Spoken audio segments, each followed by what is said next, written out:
Hey everyone, and welcome back. Hope you're having a wonderful day so far. So in today's video, we are going to be covering a couple of different topics involving Social Security. So first up, we're going to be covering the payments going out today of right around $1,800 on average. Some are going to be more, some are going to be less. Also, we're going to be going over some future payment dates for those of you guys currently receiving Social Security benefits, whether that be retirement, SSI, or SSDI. Also, we're going to be going over a bill that was recently reintroduced that would increase benefits by $200 per month. Now, this bill is actually receiving a lot of support from Americans. We're going to be going over some recent polling data and why this data might suggest that this bill may actually have a pretty good chance of passing. Now, on my channel yesterday, I did release a poll covering the fact that the Social Security Trust Fund may run insolvent by right around 2032, and I was asking you guys, what do you believe is the best way to fix this problem? Now, out of all of the votes, most of you guys said at 57% that we should be removing the Social Security tax cap of $160,200. Then 16% of you guys said that we should be raising the Social Security payroll tax from 6.2% to 7.2%. And also 16% said, I'm not sure, Josh, I'll have to think more about it. Now, before I get into the meat and potatoes of today's video, if you wouldn't mind helping me out real quickly by just giving this video a like, that just helps out with the good old YouTube algorithm. And also consider subscribing to my channel if you have not already. Okay, so we've already had 2 Social Security payments going out this month in the month of March. Of course, back on the 1st, recipients of SSI received their first payment of this month. And then on March 31st, the last day of the month, which is going to be on a Friday, you guys on SSI are actually going to receive a second payment in the month of March.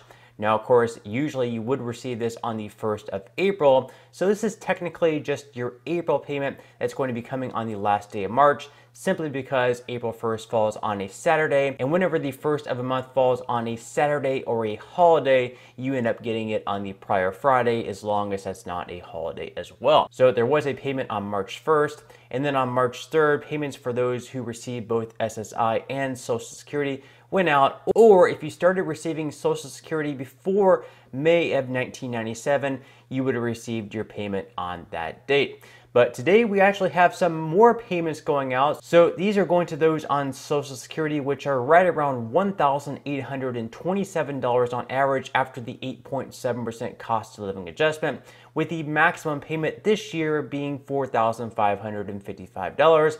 Not many people receive that amount, but that is going to be the max this year. So depending on when your birthday is, your checks, as usual, will be sent out on either the 2nd, 3rd, or 4th Wednesday of each month. This is going to be the same this month in the month of March. So with that said, the remaining payment schedule looks like this. On March 15th, next Wednesday, those with birthdays falling between the 11th and 20th of any given month will receive their benefit on this date. Then on March 22nd, those with birthdays falling between the 21st and 31st will receive their payment on this date.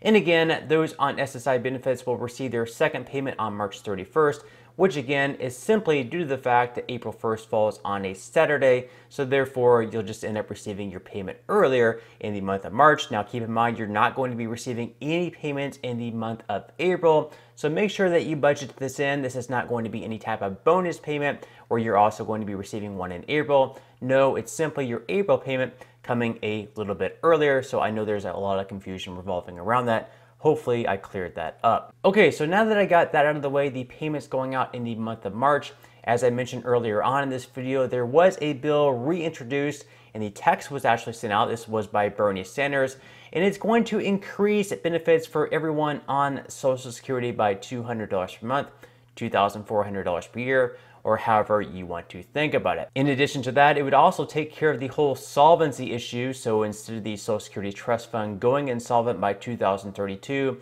it would improve upon that by 75 years. So we would have that taken care of for at least the next 75 years. It would also change the way the cost of living adjustment is calculated over to the CPIE method. We currently use the CPIW method. However, in some years, the CPIW has actually been higher, so maybe they should not change that. We'll have to see on that.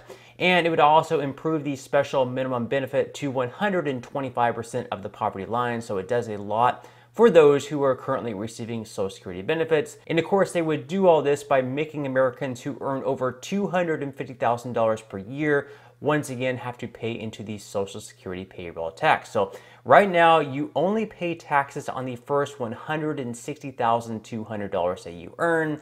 So someone who earns $160,200 per year is going to pay the exact same amount of Social Security payroll taxes as someone who earns over $1 million per year.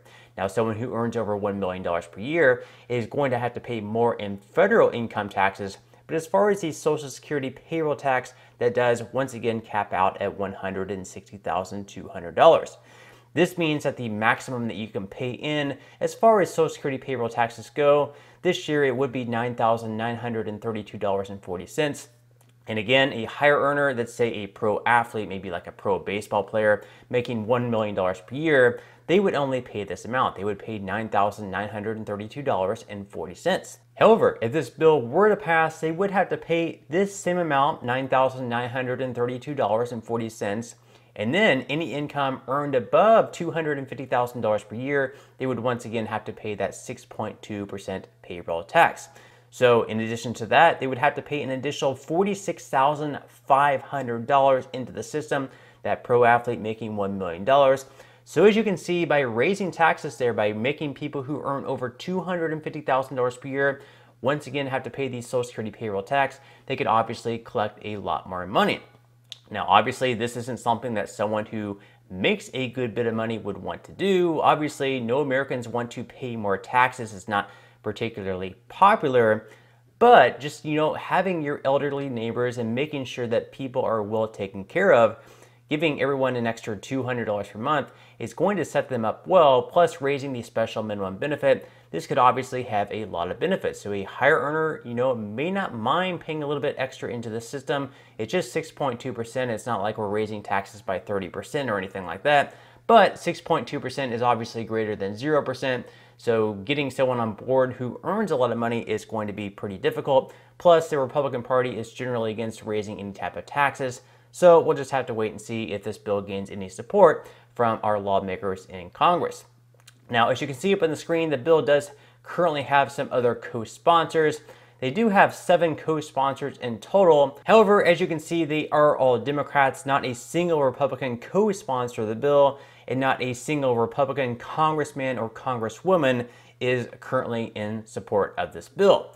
Now, there are a lot of Americans in support of the bill. So there was a recent poll done by Data for Progress, and it showed that voters across party lines support the Social Security Expansion Act. So let's look at a couple of questions that were asked.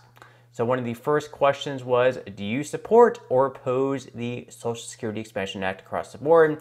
There were Republicans asked, there were Democrats asked, and there were independents asked. So they were asked, do they strongly support, somewhat support, don't know, somewhat oppose, or strongly oppose? And out of all the Democrat voters, 85% either strongly supported or somewhat supported the bill. Out of the independents, 75% strongly support or somewhat support. And out of Republicans, 72% strongly support or somewhat support of this bill. So these are pretty strong numbers. Not the same amount as Democrats, but still 72% of Republican voters support this bill. One of the other questions that was asked, do you support or oppose this proposal? That proposal being imposing payroll taxes on Americans making more than $250,000 a year to pay for these expanded Social Security benefits. And once again, out of Democrat voters, 88% support this. Out of Republican voters, 60% support it. So not as many Republican voters support this clause of raising taxes as they did just the bill in general. But still, 60% is still in the wide majority there among Republican voters.